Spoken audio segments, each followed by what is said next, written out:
வணக்கம், welcome to யோகோஸ்ரீ kitchen. நம்ம kitchen என்ன பார்க்க போகிறோம்னா சிக்கன் கிரேவி பார்க்க போகிறோம். அதுக்கு தேவையானது பார்த்துப்போம். சிக்கன் வந்து நான் 1/2 கிலோ எடுத்து கழுவி எடுத்து வச்சுருக்கிறேன். இப்போ வந்து ஒரு கடாயில் 3 டேபிள் ஸ்பூன் எண்ணெய் சேர்த்து வச்சுருக்கேன்.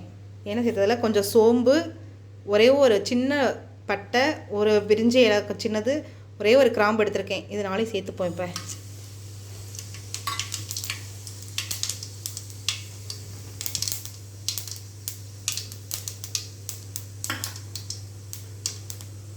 நல்லா பொரிஞ்சிருச்சு. இப்போ வந்து 2 பெரிய சைஸ் வெங்காயம் கட் பண்ணிக்கிருக்கேன். பெரிய வெங்காயம் அதையும் சேர்த்துப்போம்.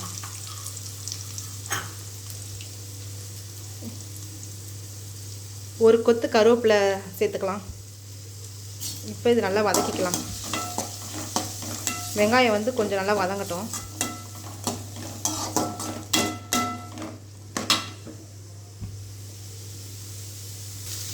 இப்போ ஒரே ஒரு பச்சை மிளகாய் சேர்த்துப்போம்.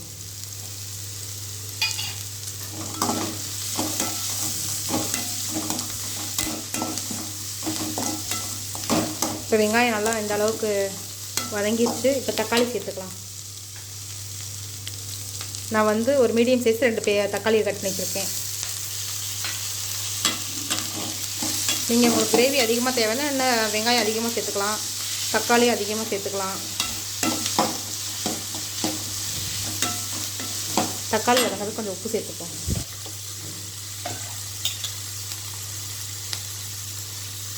உப்பு சேர்த்துப்போம்.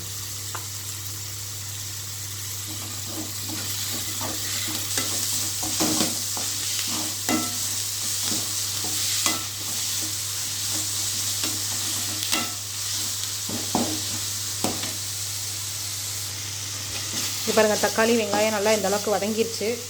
இப்போ வந்து 1 ஸ்பூன் வந்து இஞ்சி பூண்டு பேஸ்ட் சேர்த்துப்போம்.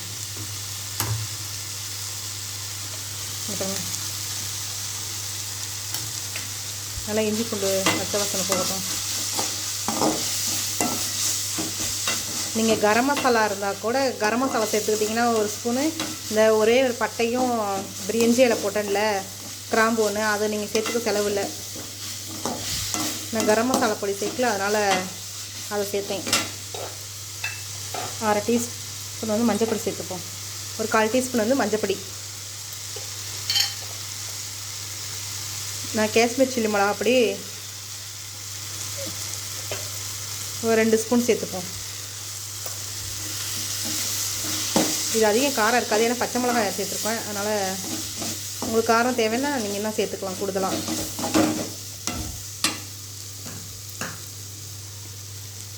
நான் வந்து ஒரு 2 டீஸ்பூன் வந்து சிக்கன் பொடி எடுத்து வச்சுருக்கேன். நான் கடையில் விற்கிற சிக்கன் பொடி தான் இன்றைக்கி சேர்த்துக்க போகிறேன்.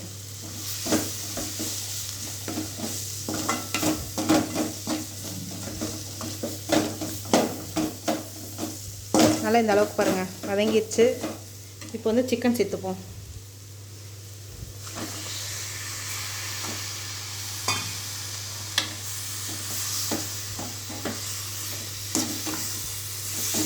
சிக்கனை வந்து இதோட நல்லா பிரட்டிக்கலாம். இங்கே பாருங்கள், சிக்கன்லேருந்து தண்ணி விட்டு வந்துருச்சு. நீங்கள் இன்னும் கொஞ்சம் தண்ணி இன்னும் ஊற்றி வேக வச்சுக்கோங்க.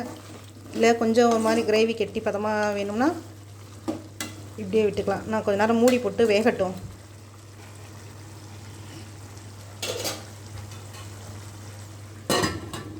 ஒரு 10 நிமிஷம் வேகட்டும்.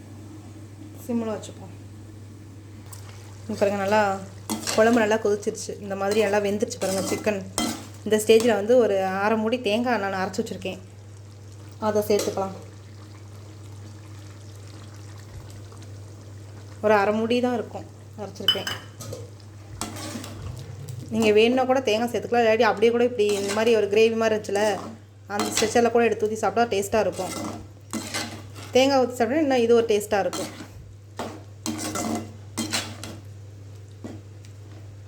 இன்னொரு 10 நிமிஷம் வேகட்டும். தேங்காய் ஊற்றினாலும் உப்பு கொஞ்சம் கம்மியாக இருக்குது. இன்னும் கொஞ்சம் உப்பு சேர்த்துக்கலாம். இன்னொரு 1/2 டீஸ்பூன் உப்பு சேர்த்துக்கிறேன். நீங்கள் உப்பு உங்கள் சுவைக்கேற்ப உப்பு சேர்த்து போட்டுக்குங்க. இங்கே பாருங்கள், சிக்கன் கிரேவி நல்லா வெந்துருச்சு. இப்போ அவ்வளோதான், லைட்டாக கொத்தமல்லி தழை தூவிட்டு ஆஃப் பண்ணிப்போம்.